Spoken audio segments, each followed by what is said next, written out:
shot of his pine tar. And these are the drills right here. I want to show this and talk about it because I've gotten some behind the scenes footage of Shohei hitting, and he's always kind of doing these same drills. It's really the same drill. It's just like a walk through drill, but also with a little step behind. So if I go right here, and you can watch him, he steps behind with his left foot. And I saw him doing this last season in the cage during a Dodgers game. So he steps behind with his left foot, and that closes his hips. Then he lifts his leg, and then he makes this really pronounced move right here, where as he's moving out, he, what I call, pulls back. So he's resisting with his upper body as he strides forward, and then he hits. So I'll play it in regular speed again. Step behind, pull back, hit. Step behind, pull back, hit. And you can really see in this last one, look at this pronounced pull back move right here. Now, it's an exaggerated move.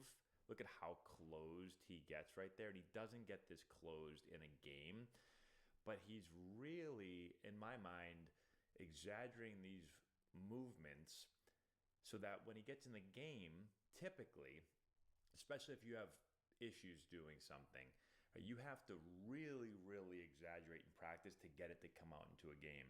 So again, I've never talked to him before, but I see him doing these drills so much where he's feeling this separation. He's feeling himself really close the lower half, right? That step behind again. So he's getting some momentum, but it's when you step behind, it kind of forces your hips to close your coil. We talk about that a lot. And now it becomes almost, we call this the Tatis drill. Maybe I'll start calling it the Shohei drill, where you lift your front foot, and then as you move out, you really feel this move out with the lower body, pull back and resist with the upper body. And now you start to turn the barrel back and you work behind the ball. You can see the barrel getting turned right there. Boom. I'll play a couple of these in slow motion for you. Here it is again. This is actually a great view right here. I get so many people asking me about grips. And if I ever show a grip where my knocking knuckles aren't lined up, people yell at me. But look at Shohei's grip. He basically has, I've showed it online where it's basically a box grip. So these knocking knuckles line up with the big knuckles. These big knuckles line up with the knocking knuckles. So that's how a lot of players, I'm not saying you have to grip the bat like that, but people will see some videos online and be like, Matt, your grip's wrong. You got to line up the knocking knuckles. I've played with so many really, really good players. You can see it here with Shohei, and there's so many other players that do the exact same thing. All right, so here you go. There's the really pronounced pullback.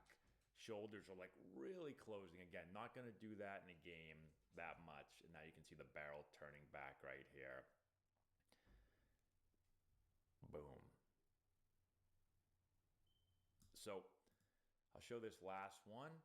And now let's look real quick at his game swing. So now, okay, how does that relate to his game swing? We'll watch his game swing. We'll play it in normal speed, right? And now let's back it up real quick. So you see the hips, right? Watch the bottom half, the hips coiling, back pocket turning to the pitcher. Look at the upper body starting to pull back, starting the coil, right? He doesn't even take a stride. It's like a little baby stride, and now it's just that's it. It's almost like it's just a really early stride. But you can see that separation, you can see that pullback and that resistance. It's just much smaller in a game. So he practices it with these big, huge moves to get it to be able to come through in his game swing, but it happens much more subtly